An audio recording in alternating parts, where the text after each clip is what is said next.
Չուղորդված, երբ որ նպատակահարմար։ Նիկոլ Փաշինյանին հեռացնելու ճանապարհը արդյոք միայն ընտրություններն են, թե այլ ճանապարհներ եւս կան։ Ես կարծում եմ ձեր հարցը հռետորական է, որովհետև արդեն բոլորը գիտեք, գոնե դուք գիտեք, որ մենք այդ impeachment-ին սատարում ենք կողմը։ Բայց այս մեղադրանքն ձեր գլխավորածուի մեղադրում են։ Անվստահության գործընթացը տապալում եք impeachment-ին։ Ներողություն, բայց դուք սահմանադրության մեջ գրված հոդվածի անլուրջությամբ եք վերաբերվում։ Սահմանադրության, Հայաստանի Հանրապետության սահմանադրության մեջ շատ հստակ գրված է, թե ինչպես կարելի է անվստահություն հայտնել գործող վարչապետին։ Պարոն Սարգսյան, եթե Հայաստան դաշինքի մենք ինչ իրավունքով ենք էլի դա անլրջացնում։ Այսինքն 21 թվականի ընտրություններին գնալը շատ լուրջ է, որ հաղթելու ենք, իսկ impeachment անելը անլուրջ է։ Քպականների հետ աշխատանք տարվել է։ Քպականների հետ աշխատանք տարվել է։ Ես ձեզ խնդրում եմ, որտեղ դուք ուղղակի պարտավոր եք էլի քաղաքական process-ների մասին դետալ առ դետալ իմանալ։ Ես ձեզ խնդրում եմ, հանդիպեք նախաձեռնողների հետ եւ մանրամասն ձեզ կբացատրեն, թե որ փուլում են իրանք հարմար գտնում քպականների հետ բացատրական աշխատանք վարելուն։ Երբ են իրենք ենթադրում այդ փաստաթուղթը մուտքագրելու ազգային ժողով, որպեսզի ներառվի դա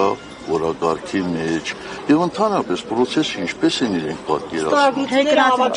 Բայց ընդդիմադիրները չեն ստորագրում այդ նախագիծը։ Մարուքյանի տեխնացիոնը մերժում եք դուք եք առաջ։ Պատճառը շատ պարզ է եւ եթե ձեզ թվում է,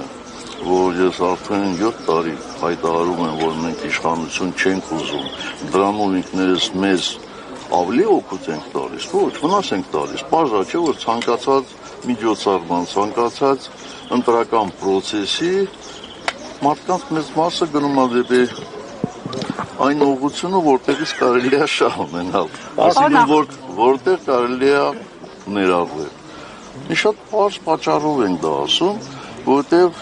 մենք ի տարբերություն շատ շատերի գիտակցում ենք, որ եթե մենք տեխնացու առաջադրենք, ապա հակադրությունը ոչ միայն ԿՊ-ի կողմից է լինելու, շատ պարզ է, չէ՞, ավելի մեծ հակադրություն է։ Մենք փորձում ենք գնալ ավելի քիչ դիմադրության հանդիպելու ճանապարհով, որպեսզի հնարավորինս շուտ կարողանանք Հայաստանում իշխանապահություն։ Իսկ Հայաստան դաշինքի առաջադրած տեխնացուի մասով դիմադրություն չի լինի։ Ես չգիտեմ, չէ։ Օրինակ, եթե Քոչարյանին առաջադրեն կամ Քոչարյանի որդուն կամ իրենց մերձավոր շրջապատից որևէ մեկին, պատիվ ունեմ խմբակցությունը կմիանա եւ նորմալ կընդունի այդ տեխնացիան։ Լուրերին լավ չես հետևում, որովհետեւ պատիվ ունեմ խմբակցության ղեկավարը այդ մասին հայտարարություն արել եւ շատ պատասխան քննարկել։ Այդ մասով ոչ։ Հակադրություն կառաջանա, եթե Քոչարյանի թիմակիցները ձեր Բայց ես այդ հարցին պատասխանեցի։ Հայկ Մանուկյանյան կանգնած է, խնդրեք թող իբր։ Պարոն նախագահ, ամեն դեպքում 2018 թվականին, ինչպես 2018-ին, այնպես էլ այսօր